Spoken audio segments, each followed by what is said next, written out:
तो देखो, आज का हमारा टॉपिक है कहानी लेखन। कहानी लेखन मतलब, कहानी मतलब क्या होता है बेटा?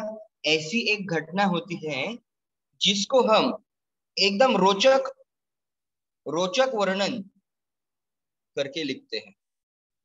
जो कहानी होती है उसे सुनना, पढ़ना, लिखना, ये हमारे देश की एक परंपरा है। हमारे दादा दादी कहानी सुनते थे, हमारे पापा और मम्मी कहानी सुनते थे, हम भी कहानी सुन रहे हैं, और आगे जाके जो भी पीढ़ी रहेंगी वो भी कहानी सुनेंगे और लिखेंगे भी।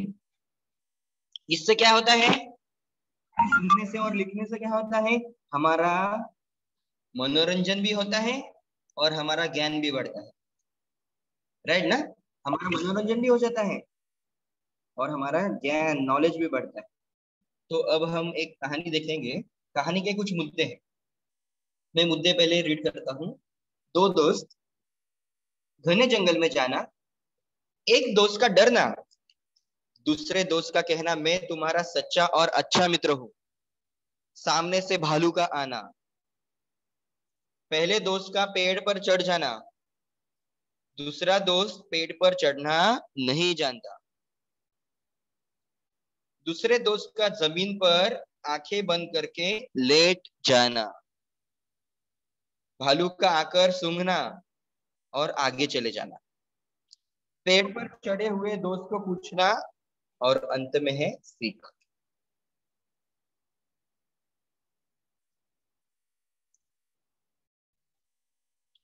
दो दोस्त,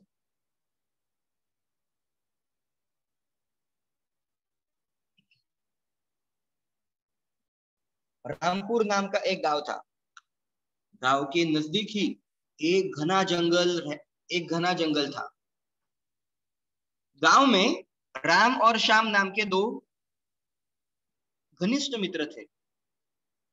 एक दिन उन्हें किसी कारणवश घने जंगल में से दूसरे जाना था।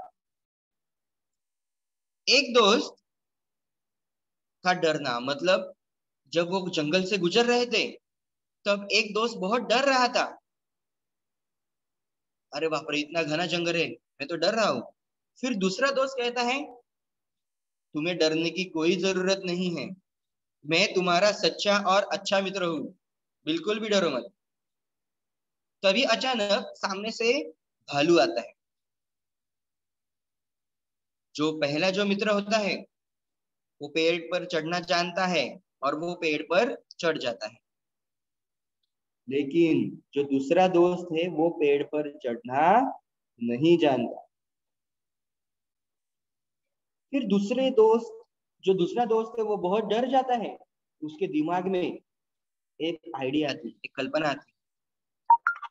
वो क्या करता है, जमीन पर ही लेट जाता है और अपनी सांसें बंद करता है। आंखें बंद करके सांसें बंद कर देता है, मतलब मरने की एक्टिंग करता है। भालू को ऐसा दर्शाता है कि मैं मर गया हूं। तब भालू उसके नजदीक आता है और उसके कान में कुछ तो कहता है, और वहां मतलब उसके कान में कुछ कहता है, उसको सूंघता है और आगे चला जाता है। फिर जो पेड़ पर जो बैठा हुआ जो मित्र होता है वो ये सारा नजारा देखता है कि अरे क्या चालू है। फिर जो दूसरा मित्र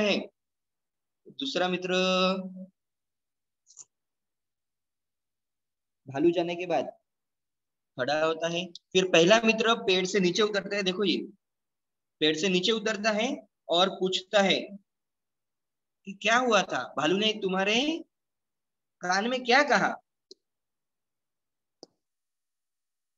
तब वो पहल जो लेटा हुआ जो मित्र रहता है वो कहता है कि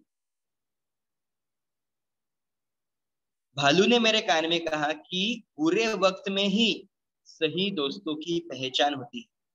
मतलब जब हमारा बुरा वक्त होता है और उस बुरे वक्त में मतलब प्रॉब्लम्स में जो दोस्त हमारी मदद करते हैं, जो हमारा साथ देते हैं, वो ही हमारा सच्चा दोस्त होता है।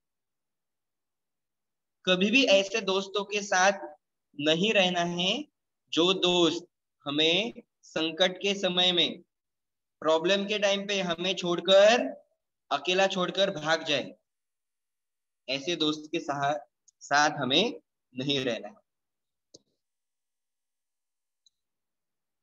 दूसरे दोस्त को समझने में देर नहीं लगी और दोनों आगे बढ़ गए। इस कहानी की सीख ये है कि सच्चा दोस्त वही होता है जो बुरे से बुरे वक्त में भी अपने मित्र का साथ नहीं छोड़ता और मुसीबत के समय अपने मित्र की मदद करता है।